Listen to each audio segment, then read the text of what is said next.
Praise the lord. దేవుని పరిశుద్ధ నామంలో మీ అందరికీ వందనాలు. ఈరోజు మరొక మాటతో మీ ముందుకు వచ్చాను. నేను చెప్పబోయే అంశం ఏంటిదంటే, యోర్ అనాయింటింగ్ ఇస్ కాస్ట్లీ. మీ అభిషేకము ఖరీదైనది. అభిషేకము అది దేవుడి నుంచి వచ్చేది. అయితే ఏ వ్యక్తులైతే అభిషేకించబడతారో సాతాను వారి వెనుక ఉండడానికి ప్రయత్నిస్తుంటాడు. ఎప్పుడెప్పుడు దాడులతోటి వారిని కృంగదీసి శోధనలతోటి వాళ్ళకి నిరుత్సాహాన్ని కానీ డిస్కరేజ్మెంట్ కానీ వాళ్ళ సెల్ఫ్ మీద వాళ్ళకే విరక్తి తీసుకుని వచ్చేలాగా అపవాది పొంచి ఉంటాడు. ఈరోజు వింటున్న మీలో ఎవరైతే అభిషేకింపబడిన వారు ఉన్నట్లయితే అపవాది ఎన్నో రకమైన దాడులతోటి తీసుకొని వస్తుంటాడు అభిషక్తులని దాడి చేయడానికి. కానీ మిమ్మల్ని ఈరోజు అపవాది ఒకవేళ శోధనతోటి దాడి తీసుకొస్తున్నట్లయితే, ఆ టెంప్టేషన్స్ ఏదైతే మీ చెయ్యి దాటిపోయి నా వల్ల కావట్లేదు, నేను శోధింపబడుతున్నాను అని అనుకున్నట్లయితే, there's nothing that is in your control. You have to submit it to God.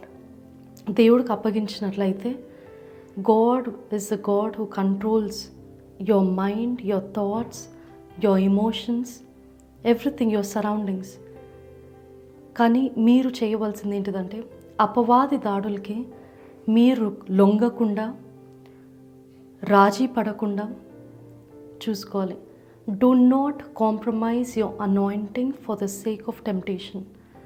శోధనలకి మీ యొక్క అభిషేకాన్ని ఖర్చు చేయకండి.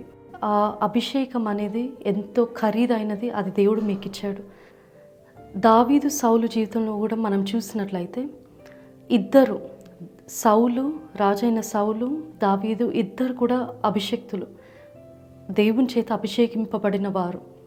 కానీ సౌలు ఎప్పుడైతే అవిధేయత చూపించాడో ఆయన ఆ ఒక అభిషేకాన్ని పోగొట్టుకున్నాడు.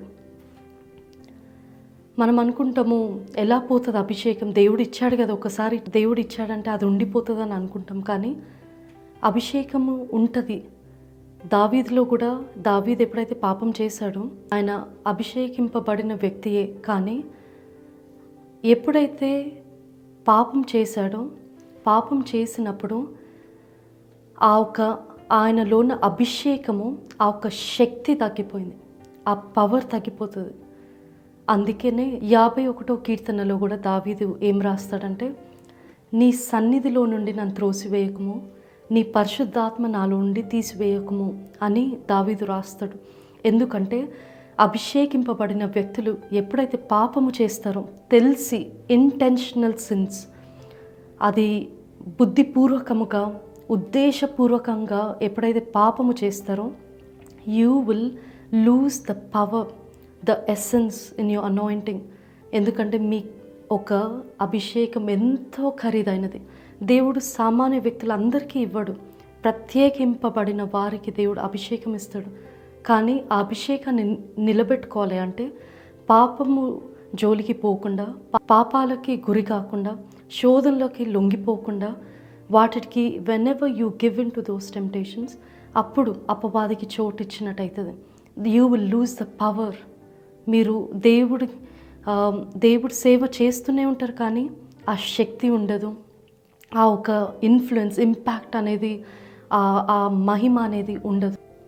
అదే అభిషేకింపబడిన వారు దేవుడితో సన్నిహితంగా ఉండి శోధనలోకి లొంగిపోకుండా, ప్రార్థన, వాక్యము, విశ్వాసము, పరిశుద్ధతతో ఉన్నట్లయితే, దేవుడు ఆయన సన్నిధి మీలో ఉండి, the very presence of God will be dwelling within you, in you, మీలో ఉండి దేవుడు మిమ్మల్ని ఇంకా బహుగా వాడుకొని అనేక మందికి ఒక గ్రేట్ ఇన్ఫ్లుయెన్సర్గా, ఒక గొప్ప ప్రభావితమైన వ్యక్తిగా దేవుడు ఆయన రాజ్యంలోకి తీసుకురావడానికి దేవుడు మిమ్మల్ని వాడుకుంటాడు.